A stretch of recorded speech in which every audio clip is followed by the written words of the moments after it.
first speaker is Chris Hartshorn. Chris is the Chief Research Officer at Lux Research, and he has the advantage of sort of standing on all of the work that we're doing around the world from all the analysts. So he exemplifies sort of the breadth, depth, and most importantly, the passion that we try to approach our work with. He's going to be talking about building on shifting ground, and I'll warn you, if it's your first time at the summit, Chris talks really fast. But if it's not your first time at the summit, you also know that he runs really fast. So he finished the Boston Marathon as the number 100th finisher about 3 weeks ago. Wow, he says, yeah. Chris said he slowed down so he could come in precisely at 100. I'm not going to say what I'm going to call on that. Anyway, Chris, you want to get us going? Thank you.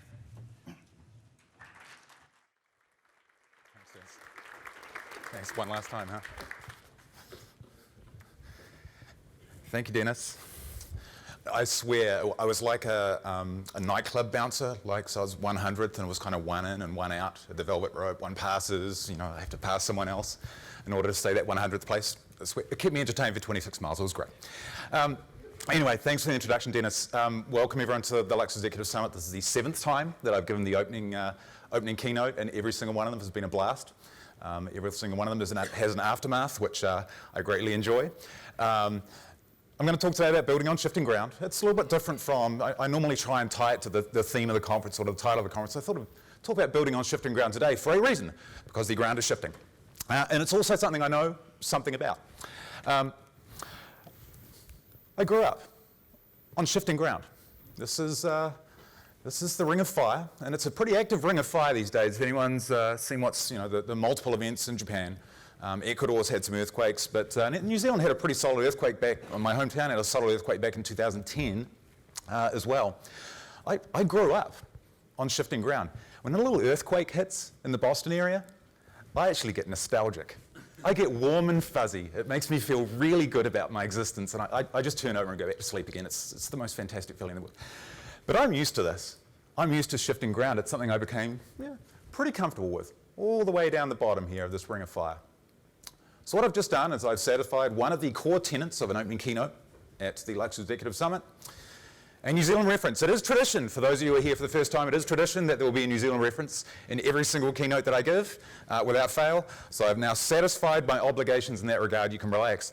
The other tradition is I try not to antagonize the audience. I can tell from people who have been here in the past that you're not necessarily believing this. Not too much, anyway. So we'll see what goes on here. I've been known to wear hats that send a very deliberate message about what I plan to do at this conference, whether you believe it or not. Sometimes you get that version of me. Sometimes you get that fuzzy, soft, squishy, sweet middle me. And you just don't know what you're going to get. I am like a box of chocolates at the Lux Executive Summit. So, what are we going to get today? How are we going to work through this and talk about building on shifting ground? What is the shifting ground that we're talking about? The agenda. I'm going to talk about keeping pace with external forces, which is something everyone in this audience has got to do. Lord knows there are some external forces out there that are changing the dynamics of your businesses, changing the dynamics of the industries that you're working in. So we'll talk about external forces. Gathering and acting on the intelligence that you're learning from observing these external forces. What are you going to do about it? What are you seeing? What are you learning? And then the new innovation force, which you're going to have to deploy, so stick with me now because you're going to have actions at the end of this and throughout the next 2 days. The new innovation force you'll have to deploy. But let's start keeping pace with external forces. Now I could talk about the corporate environment, but I'm going to go back to an older organizational structure and start with an older organizational structure than even the corporate world. Let's start with the military. This gentleman, Frederick the Great, was great in his day. In fact, regarded as one of the great leaders, one of the great generals. Here he is, leading his team into battle. Leading his team into battle. He didn't stand back. He wasn't sitting over the top of this thing. He was leading as he took his army into battle, and he was regarded as one of the great military leaders of his day in the 18th century. And you can go online and look at the fantastic tactics, the military tactics that he used, leading from the front, directing very specifically the individual groups, the individual divisions. This is a schematic of the Battle of Leuthen in 1757, which was regarded as one of his masterpieces in terms of military tactics. But he led from the front, he directed everything. He was in control. Awesome, right? Awesome, a leader in control. That's what we desire to be. Not so much. He was great in his day, but times changed. This gentleman brought an entirely different approach to the way he led his force, to the way he managed the battle. And he came up with some remarkable tactics. This is the battalion carré formation, which allowed him to be more flexible and more nimble than the force that he was going against. He could move quicker and faster. So Frederick's old game of positions and of moving chess pieces around the board, he lost out. And those tactics lost out to something faster and more nimble. And Napoleon's tactics are still being used today by a lot of armored divisions, still being used today, this diamond formation, right? That's the legacy that Napoleon had. Pretty remarkable, right? Interestingly, this was the first manifestation of line and staff. So the very corporate structures that you're tied to today and you hold on to for grim death, your existing corporate structures. Thank you, Napoleon. Line and staff. This is where it came from. Your legacy dates back to this man. Congratulations. Have you changed? But things do change. Necessity is the mother of invention. One of the countries that epitomizes this, startup nation, Israel. I'm sure many of you read this book. This book did the rounds of different corporate offices probably about 5 years ago, I would say. It was when this book got kind of hot. And it's all about the entrepreneurial environment in Israel. But there are some very interesting chapters in there in terms of how the entrepreneurs eventuate in Israel. One of the constructs that they come out of is out of the military service. Now, this is a picture of the military org chart in Israel. It's not designed to be read. It looks very complex, but the management and the operations that go on in Israel are very different. These are small groups that have responsibility for small areas. Look at these kids. These are kids. Kids in military uniforms. But these kids who have the responsibility to make decisions, who take ownership for their decisions, and they're allowed to make decisions, these are tomorrow's entrepreneurs in Israel. This is where they learn to be leaders, where they learn to think on their feet, and they're given responsibility to make those decisions by the generals and the leaders of the Israeli army. That's the job they have. That's where they learn to be true leaders and entrepreneurs. So that's a different way of managing a force. But it goes further than that, and this is the fourth example I'll take you through, but it's a very important example. This gentleman here, General Stanley McChrystal, was the leader of the armed forces and the task force in Iraq starting in 2004. Now, I'm not going to stand here and talk about the politics of whether the war is right or wrong. I'm going to tell you about how successful his tactics were, taking something that was a god-awful mess and at least turning the theatre into something that was a positive outcome for the time that he was in charge of it. What did he do? Well, he was in charge of special forces. What he found was the way those special forces were managed were not appropriate. They were using old military tactics in a time when things needed to be nimble, needed to be fast, and when they were getting their asses kicked for a period of time and they couldn't figure out why. I invite you to read this book, Team of Teams. I know this book is now doing the rounds in the corporate environment. If you haven't read it, you should. You should take a note, because this talks about the way teams need to be structured in order to make autonomous, informed, rapid decisions. These are the best of the best, acting and performing like the best of the best in a tough environment. So instead of this line and staff structure, which all of you people are familiar with, and instead of maybe going halfway towards kind of specialized forces and giving responsibilities and having little task forces here and there, they designed a force. They designed this force to win the battlefield in Iraq at the time they were working to look like a team of teams, to have different competencies interacting directly with each other, networked with other competencies in other parts of the organization, constantly learning from each other and doing so in a time-effective and rapid fashion. Doing things at a rate in a military complex that makes most corporations an embarrassment. An embarrassment. And there's no reason why corporations can't be thinking exactly the same way about the way you manage. Push the responsibility down, trust your best people to make the right decisions. Now, this was a progression that I walked you through here. The commonality across all of these features. And believe me, these 4 situations are all best in class in their day. So we're not being disparaging about any single one of them. The commonality that they have, these leaders, the leaders of these teams, they stepped back. They saw the theatre that they were operating in. They gathered intelligence, and then once they saw the theatre, once they understood the landscape, they then deployed a force. They designed for effect. What are the products, what are the processes, and what are the people, and what have they got to look like? These are the 2 steps we're going to go through in the remainder of this presentation. So we're going to gather and act on intelligence. We're going to see the theatre. I'm going to bring this back to something that sounds a little more familiar to you. This is not going to be a West Point presentation for the next 40 minutes, trust me. See the theatre. What are we going to do? Let's take a reminder. We're trying to see the theatre. We want to see at the very highest level what are the trends that you need to be ready for, and then what are you going to do about it? But we're going to start by seeing the theatre. We can see the corporate theatre. This idea of taking a step back and launching important initiatives for a company is not a new thing.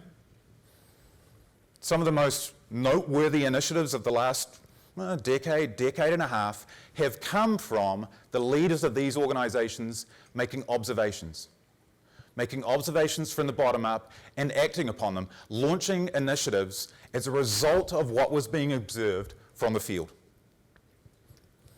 So P&G, same thing. Smarter Planet, same thing. Now you could argue, IBM, Smarter Planet, while they were fighting the battle on the Smarter Planet, they were kind of losing the battle up in the cloud. That's a different story. But the Smarter Planet initiative, by its own right, is still a productive initiative today and is still driving a lot of this business. These are examples of taking a step back, of seeing the broader landscape of what's rolling up and making a decision. Making a decision. So what about the Lux Theatre? As Dennis mentioned, I have the pleasure, the honour of seeing a lot of different technologies. I say this often. I live in a never-ending candy store with some of the best candy vendors in the world. It is a great job to have my job. So what am I seeing? What do I see roll up from the team that we have, from the task force that we put out in the field to gather intelligence? We've taken a quantitative approach to this in the past, and those LES veterans will recognize some of these approaches. We've talked about growth scouting and how we can use momentum in a very data-driven way. Innovation hunting we deployed, and looking at success factors, the importance of partnerships over technology. Again, this will look very familiar to the Summit veterans that are out there. Happy to talk about any one of these things. Any one of these things, just to regurgitate what we've talked about in the past. But there's a higher qualitative view that we can take on this, just a high-level view. The thing that I'm observing, that I'm seeing across all of these different technology areas, across all of these domains, the thing that's going to come crashing down around your ears from the top left into the middle of the page, redistributed everything. Everything is going to redistribute underneath your feet, underneath your very business. You better start feeling the earthquakes, because they're coming. They're coming. I'm going to walk you through a few now. I'll walk you through a few. That's what we're going to be doing for the next 20, 25 minutes. What am I talking about? Redistributed everything. What is this thing? I've got to talk about it from a perspective of a technology vendor, a provider, versus the user, because how things redistribute determines how you're going to act, what you're going to do, what you've got to be ready for. What is redistributing? Products versus services, hardware, software, fixed cost, variable cost, CapEx, OpEx. You can read the list there. Now, you're saying, hey, but this has always happened, right? What's so new here? What is new is this is happening at a much more rapid rate, driven by a range of competencies which most companies have never, ever had to deal with on a consistent basis before. The range of competencies and the speed with which they're developing is forcing some very different things to happen. Now, I could go through a range of examples. I'm not going to talk about consumer products. My colleague John Melnick is going to talk about that in the consumer track. I'm not going to talk about distributed generation. Katrina Westerhoff will talk about that. I'm also not going to talk about the redistribution of some of these things under your feet in the manufacturing environment. Isaac Brown will be talking about that in a different track later on today. I'm not going to talk about those. I'm not going to talk about the redistribution of the water system because we have a team that's going to be working on that later in this year. I'm not going to steal their thunder just for once. There's a range of different things that we could talk about. The three that I'm going to focus on. And again, I'm choosing three because I like the number 3 just in case anyone's been here before. The three that we'll talk about. Automotive, what's going on in the automotive fleet. Construction, healthcare. I'm going to take you through examples of just how rapid and just how substantial the redistribution of these industries is for both the providers of technology as well as the integrators of technology. And you better be ready. All right, stick with me here because I'm only going to get faster, right? That's the way we work. Automotive, what are we talking about? Well, let's start with what powers these things, right? Here's the number of electric vehicles and plug-in hybrid vehicles, and these are real numbers. These are not made up, I promise you. This comes directly from our energy storage team. More than 1 million full electric and plug-in hybrid vehicles on the road today.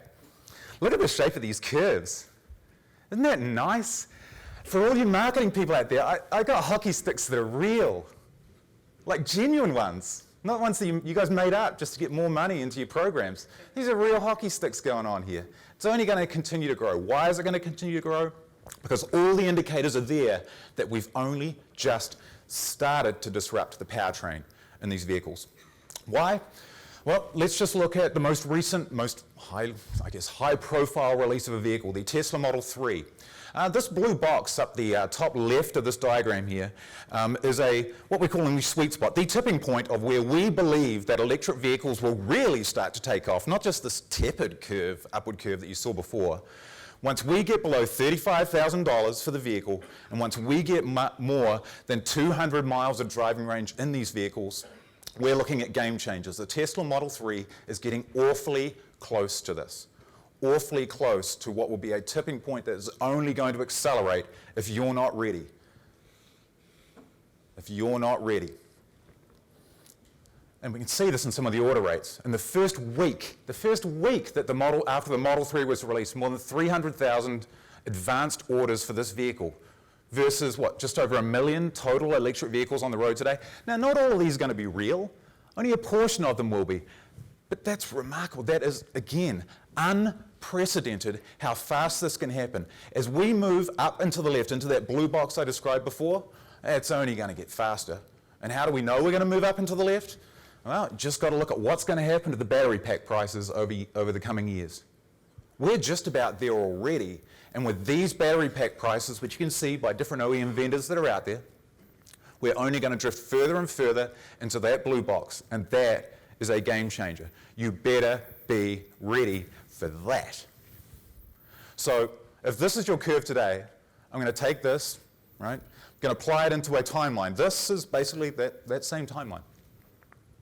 So Cosmin Landsau will tell you, somewhere around 2035 to 2040, based on what we're seeing, based on what we can logically project, as logically as you can project 2035, for goodness sake, 50% of the fleet, 50% of the new vehicles sold are going to be plug-in or full electric vehicles at that point.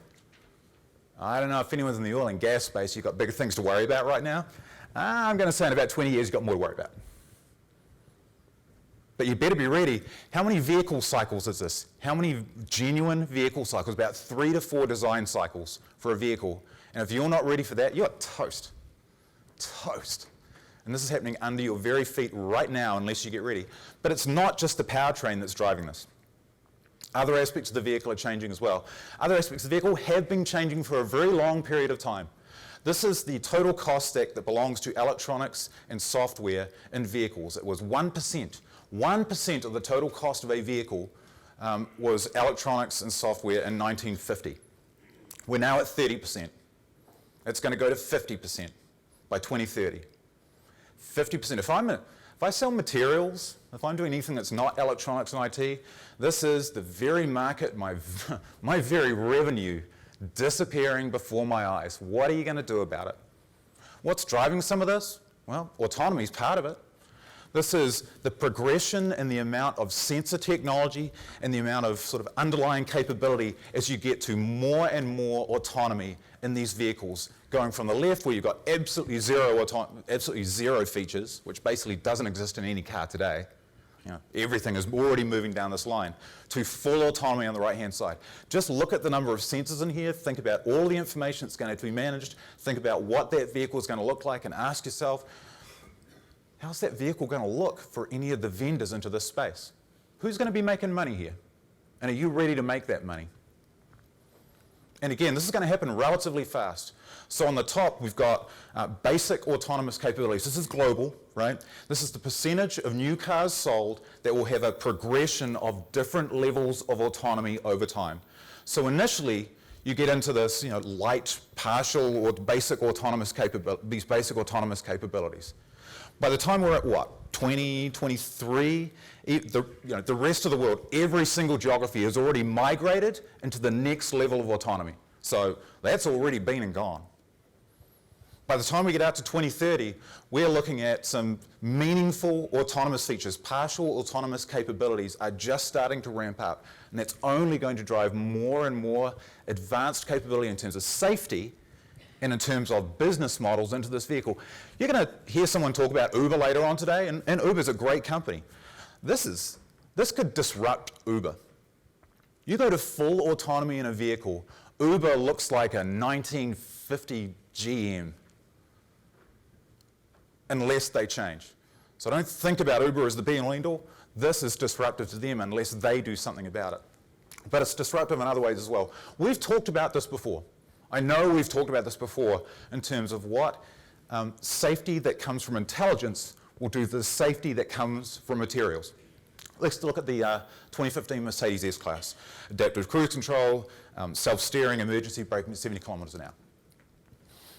And there's your Mercedes. That's the vehicle, right? This is what we're looking at today. It's kind of got the design sensibilities of Mercedes. There's no one from Mercedes in the audience, so I can say that. Come on, people. We've got to make a car look a little bit better than that, surely. But play this forward. Play this forward to what a Mercedes could look like in the future, and then ask yourself, what are the materials of construction going to be in this vehicle? Once crash test safety testing, once crash test safety becomes more of an intelligence feature than a structural feature, why the hell do I need all your advanced materials? Why do I need the strongest materials in the world if my car is never going to crash? I'm just going to put a whole bunch of material around a space frame. That sounds pretty good to me. Lightest weight material in the world is pretty much nothing. So you can spend a lot of time developing materials today, but you better be ready for the types of materials and the types of vehicles that are going to be constructed tomorrow. So we can focus on safety all you want. So here's the i3, a whole bunch of carbon fiber in there. The biggest problems that the BMW i3 has is it can be hacked. It can be hacked a million different ways. I can hack it to steal it. I can hack it to take control of it. Hell, people have even hacked it to put a little more gas in the tank. They've hacked it to put a little more gas. I can hack it any which way you want. Do you think materials are the biggest challenge and the biggest innovative problem with this vehicle? Is that what BMW is going to be spending most of their time on 10, 20, 30 years from now? Don't think so. Different approach, Local Motors. We've talked about Local Motors a lot. They're good friends of Lux Research. Local Motors, this is a vehicle they'll release next year. The chassis of this vehicle is made in one piece entirely using 3D printing, entirely using additive manufacturing. Now, a lot of the work that went into that material, and some great work went into building that material and understanding that process, is to get the material good enough to pass crash test safety. But again, that's going to change, which means the way we think about additive manufacturing for materials going into vehicles is going to change as well. It's not going to be about inherent safety that's required from the materials. We can get much more creative in terms of speed of customization, in terms of the design sensibilities that go out there, in terms of the business models that might be there. Everything that's going on here in terms of the intelligence that goes into design, the speed of design, and the safety and where that safety comes from screams disruption. in the next 15 years. 15 years. Ask yourself if you're ready or if you're anywhere in this space. Okay, 1 down, 2 to go. Redistributed construction. Yeah, what? This thing's been happening for a while, right? Prefabrication, I think there've been prefabricated buildings around for a hell of a long time now. So what's new? It turns out prefabrication's got some pretty attractive features. Cost, 15 to 30% versus traditional construction. Speed of construction's faster, particularly when you get into hard to access sites. Quality of construction, you can impart high quality if you try into prefabricated features. And more recently, there is a skills shortage. There is a labor shortage in the construction space because of the construction downturn that occurred last decade. So this is what we're looking at. This sounds great. We should be prefabricating everything. Why aren't we doing this? Only 20% of buildings, despite all of those advantages, only 20% of buildings are prefabricated to date, and modular construction, which is a kind of a subset of prefabrication, is basically a niche. So what's going on? What are we missing? Well, it turns out there's a lack of customization. Counterintuitive as it sounds, prefabricated approaches lack a level of customization today. It's very formulaic. Integration into existing processes. Boy, the construction industry is a conservative area. It is nasty to get new technology, new ideas into that space, but it's going to change. And perceived value proposition. All it takes is one story about one prefabricated structure going pear-shaped, and all of a sudden the sky's falling, right? Because it looks different. Anything that's different, the moment it fails, we'll point and laugh. We will point and laugh. So it turns out if you go through all the metrics on this, if you look at all these different things, traditional buildings versus prefabrication, cost is great. I can bring costs down, if we talked about. Building time comes down, that's great. The quality, yeah, I can actually get some decent quality in there if I try. The sustainability profile is much better. The only thing that matters here is the flexibility goes down. But still, this wasn't enough. Why? Because the value proposition here was not good enough to get over the inherent conservatism of the construction industry. So what's changing? What is going to change? A lot. There's a lot of activity that's going on. I can walk you through some things there. Kind of eye charts. I'm just going to bounce these up at you and let you kind of read. But across the board, there is revenue, there is regulation, there is growth for the companies that are operating in this space. There is a whole bunch of work that's going on here in terms of indications of something changing. At every single level of this, there is adoption that is starting right about now. So something's going on. We're seeing it. We're seeing it. Arie van Berkel will probably be happy to talk about it if you find him in the audience. He's our research director from Amsterdam who's spent a lot of time looking at the space. So what's changing? Well, prefabrication and modular construction, this is the way it used to look like. Kind of like a bad movie set from the 1970s. Pretty hideous, right? But the design sensibilities are changing. This is what a prefabricated structure looks like today. This is the inside of a prefabricated or modular construction. That looks all right. I think I'll get a piece of that. Live there a little bit. The design features, the design sensibilities are changing, but there's more going on than that. Probably one of the most important changes of the entire space is we're getting much more advanced and much better at adopting building information management, building information modeling systems. This is a schematic going from your left to right, so old days, manage everything on paper. Now we're finally getting into genuine online management, genuine data, genuine information, which allows us to design a building much more like, I don't know, the aerospace industry designs a plane, for goodness sake. They don't work on paper anymore. Everything's digital. Design is digital. Construction is finally catching up to the innovative, fast-moving force that is aerospace. Isn't that scary? For anyone that's tried to sell materials into aerospace.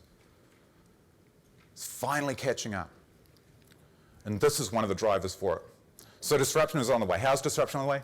We can now achieve functionality off-site that can't be achieved on-site. Multifunctional coatings that can be applied in controlled environments, superior insulation concepts. We can look at biomimetic approaches that are very difficult to build in and integrate on-site, but can be used off-site.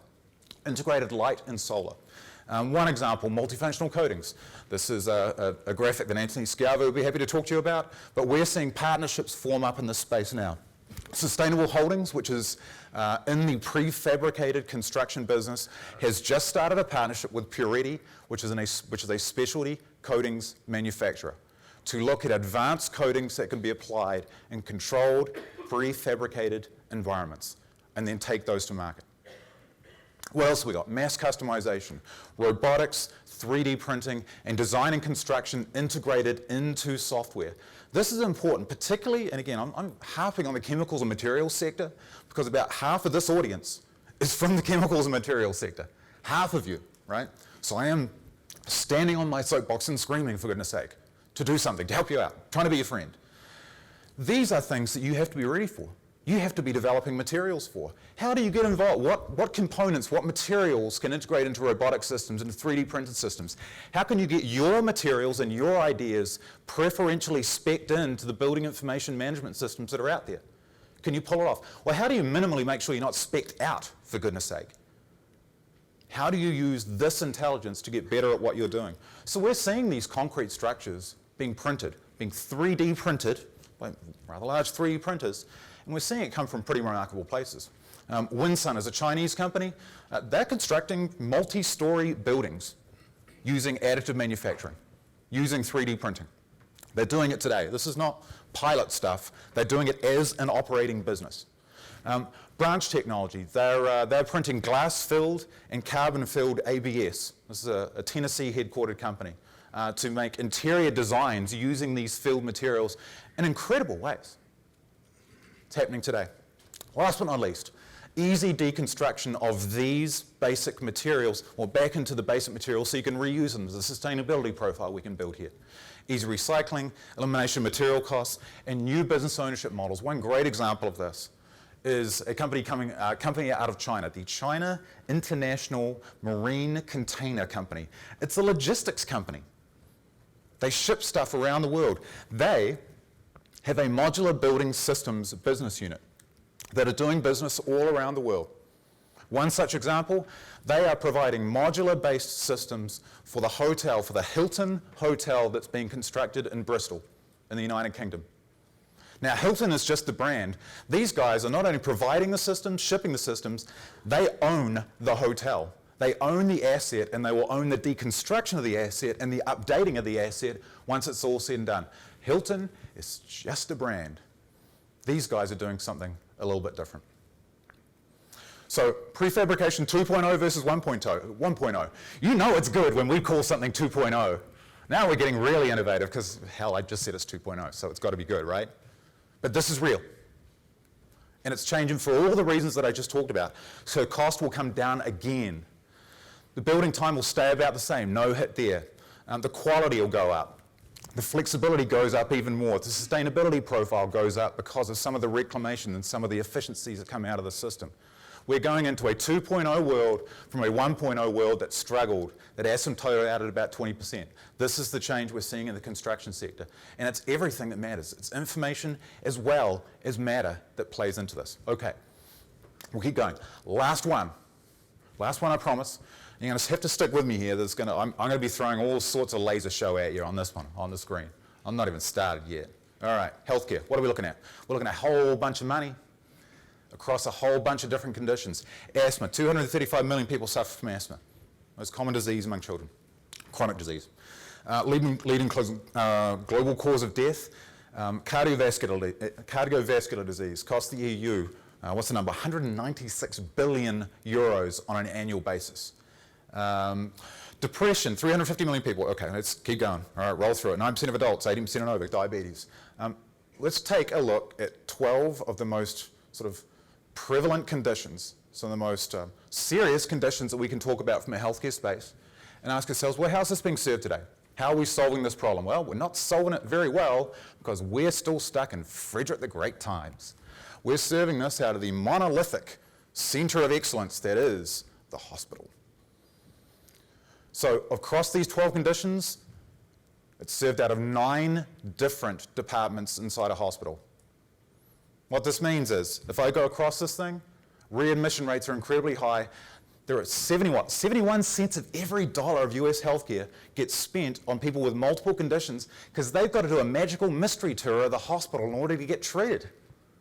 How many doctors they got to see, and how inefficient is this system?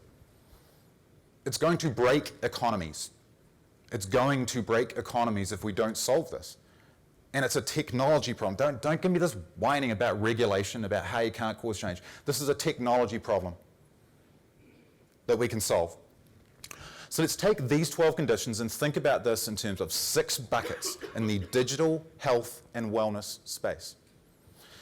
Monitoring, diagnostics, predictive analytics, therapeutics, assistive technology, and behavior augmentation. Right? And I've already said these 12 conditions here are covered by 9 different portions of a hospital.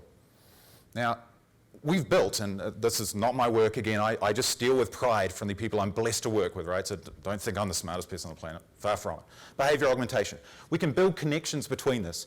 So, in terms of just behavior augmentation, I can find connections that are technology driven, that are capability driven, where behavior augmentation can address multiple conditions. Through behavior modification approaches in the digital health and wellness space, I can address multiple massive markets in some way, shape, or form. And they're all on the right-hand side. Now I can build this thing out, and I got a full-on dream catcher coming at you. Full-on dream catcher, building connections between all of these things where the technology can build those connections, where there's an ecosystem we can build out that can solve some really serious problems in actually more economic and sensible ways if we just adopt the technology. And these things are already being built in a way that are interoperable. So one example of this, Qualcomm's 2Net system, is already providing a platform where multiple companies are participating.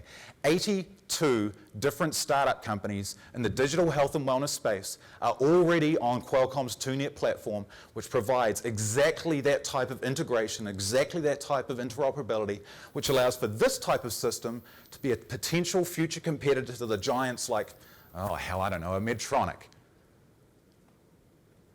So Medtronic could be very much redistributed in its own right. We're just not redistributing the healthcare system, we're distributing the very way revenue will be distributed within that system from giants to those who are prepared to make a change using very different features, using very different technologies. So let's just take one example of this in the 2Net platform. Let's build out a taxonomy here. I mentioned there are 82 different companies. If we look at this 2Net platform, we can build this out and find at least one solution in each one of these 6 buckets. And in some of these buckets, there are more than 50 different technology providers in both monitoring as well as behavior modification. You could build this out in a greater taxonomy. You can see where your white spaces are in terms of the gaps that are not being addressed in digital health. You can also see where your opportunities are. Where's the most activity? Where's adoption going to be fastest? There are other companies that are looking at this. I promise you, if you're not looking at it already, you are already behind. We Things as a company, we've liked for a long time in the startup community. The areas they address, monitoring and behavior modification, they are right in the middle of all the action. But someone saw value. Nokia just acquired them. Nokia just acquired them for just under $200 million to get access to this digital health and wellness space. Nokia. Health and wellness. Maybe they're looking at something. So I've just taken you through a magical mystery tour of 3 different areas. I didn't cover all of these, but you can look at each one of these areas, automotive, construction, and healthcare, and I can show you specifically where products are being migrated to services, where hardware is being migrated to software, where CapEx and OpEx are switching, where fixed cost and variable cost are changing and are changing in a remarkable way that every company who's operating in these industries needs to be ready for right about now. Because the way you did your business is not the way you're going to do your future business. You're going to have to change your perspective. And change it fast, because I know how fast you move, so you better get moving now. If you don't move now, you're done. You're done. New business development, it better not look like your old new business development. You got to up your game. We talk to a lot of you, right? And as a class, as a group, you got to up your game. Your lunch is going to disappear. Existing competencies, they better not define your future competencies. You better grow some new damn competencies, for goodness sake. Your old business better not be your new business. Now, The third bullet I put here, software, I'm not a software will eat the world sort of guy, right? I'm a chemist, guilty, right? I think it was a good degree to do. I'm not a software will eat the world sort of guy. So will it eat the world? No. It's going to be fat and happy. It's going to be fat and happy. So you better get used to that. You better operate in the space and find partnerships and build competencies that allow you to think about information as well as matter. The information people, you better start thinking about the things side of the internet as well. Believe me, you got skin in this game. I'm not favoring no one, so what are we going to do? Everything's changed. Design for effect. Just to reiterate, we've seen the theatre. Everything is redistributing. I promise you. Everything is redistributing. So how do we do this? Design for effect. Products, processes, people. How do we change? What do we do? It turns out if we revert back to what happened in this military case study that I walked you through, they redesigned an old institution for a new, agile, intelligent, and distributed reality. They went through exactly the same challenge that I just described to you in the corporate space. They've made the journey and designed the teams, the force, and rethought about the competencies they need to survive. What they put into place, the accountability to detect, the authority to react, and the ability to create, and to do so in a rapid fashion. There's no such thing as the general leading his army into battle before and directing everything that goes on inside organizations. You are Frederick the Great. Those days are gone. So in what we're looking at, we've got this side of it. This is the theatre that we talked about. This is the redistributed everything. And we've got the force, what you've got to design for. As it turns out, the force we've got to design for, same thing, as I just described. If everything moves faster, if everything's more intelligent, if it's more agile, if it's more distributed, you're going to have to do some of the same things. You're going to have team of teams-based thinking in the way you run your organization, the way you think about your programs. You're going to have to get faster and more agile. So here's the thing. Fortune 500. I make a whole bunch of prognostications. You know, we do this, right? We make forecasts. The one forecast that I know will be true. 50 years from now, there will be 500 companies in the Fortune 500. 50 years from now, I guarantee you that. Here's the other thing I'll tell you. I really don't care who's on it. From a Lux Research perspective, if there are 500 companies out there that are willing to innovate, if there are 1,000 companies out there that are willing to innovate, then I declare Darwinism. And I say those who aren't prepared to innovate deserve to perish. Right? I don't care. Change or don't change.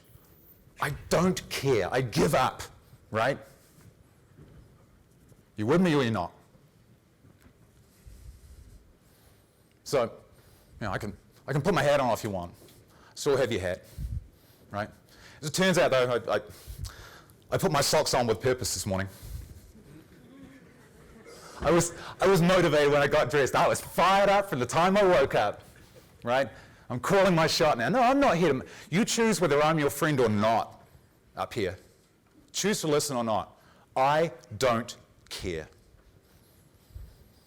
You can play your Game of Thrones if you want and rearrange the deck chairs and do all your stuff. I don't care. It doesn't solve a damn thing. Unless these organizations and their new manifestation change the way they behave, well, they're toast as well. Everything's got to change. Okay, examples. And we'll keep going through this thing. Product, what can we do? Example, Cree, the way they launched their consumer light bulb. Remember, Cree was just in the chip game. The way they launched their consumer light bulb in 2013, they decided this was important. They decided they had to have a consumer-facing product. They called it sledgehammer innovation. What do? They handpicked teams of the right size. They took their best people out of existing business units, out of existing activities, and put them into this because they thought it was more important. Can you imagine the whining from the business unit leaders and from the managers as they had their best people plucked out and put into something more important? Tough luck. You're not doing something as important as this. Suck it up or find something more important to do. That's what they did. Put hand-picked teams of the right size. They insulated them functionally and spatially. They empowered them to act. They gave ownership of the outcome to this team, and this is successful. This is probably the most successful part of their business for the last 2 or 3 years, is the growth they've seen in their consumer LED bulb space because they moved fast, because they made a commitment, because they put the right team with the right competencies together, and they didn't listen to the whining inside the company. What else have we got? Solutions. What can we talk about in solutions? Yara. Sell a lot of fertilizer, right? A lot of fertilizer. That's their business. We sell fertilizer. And our job is to sell more fertilizer because that's our job. That's our business. It's always been our business, right? No. They launched an end sensor platform technology which allowed their customers to use less fertilizer. Wow. Go figure. Farm savings benefits vary between 50 and 100 euros per hectare.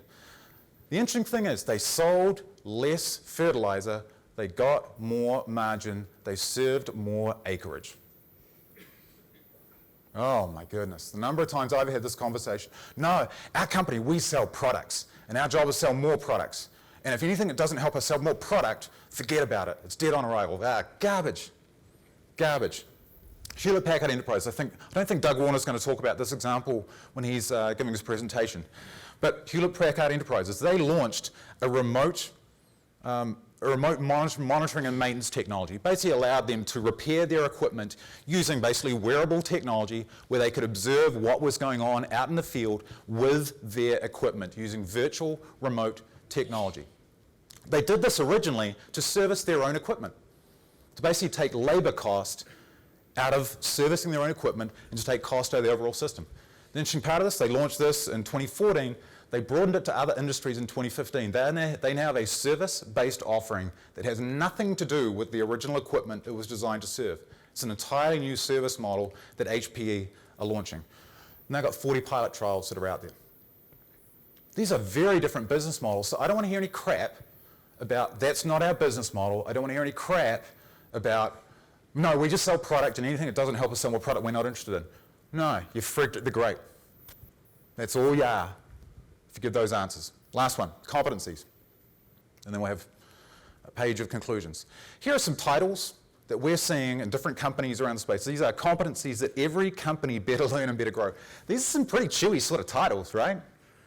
These are pretty high-level things. These are titles of real power, unlike Chief Sustainability Officer, right? These titles actually have chops and can make a difference. Now you're going to say, yeah, but this is kind of Cisco and Qualcomm and IBM and people that want to hype the system and sort of pump the engine, right? No. These titles come from oil and gas companies. They come from chemicals and materials companies. They come from small materials companies. They even come from companies in the sugar space. These are where these titles come from, right? These are all European headquartered companies. Based on what we're seeing, based on what we're hearing, the US is behind multinational corporations in this space in terms of building digital competencies and thinking about the Internet of Things. It's an embarrassment. You have all of these competencies in your backyard and you're not making the best use of them. Some of the questions we get from people in the Internet of Things from America's based companies are banal. Banal. You are behind. Some of these titles aren't recent. These have been around for 2, 3, 5 years. Get it together. You're Frederick the Great. You're Frederick the Great, living in a special forces world. All right. You like me yet? Okay, I'm going to finish with 2 quotes.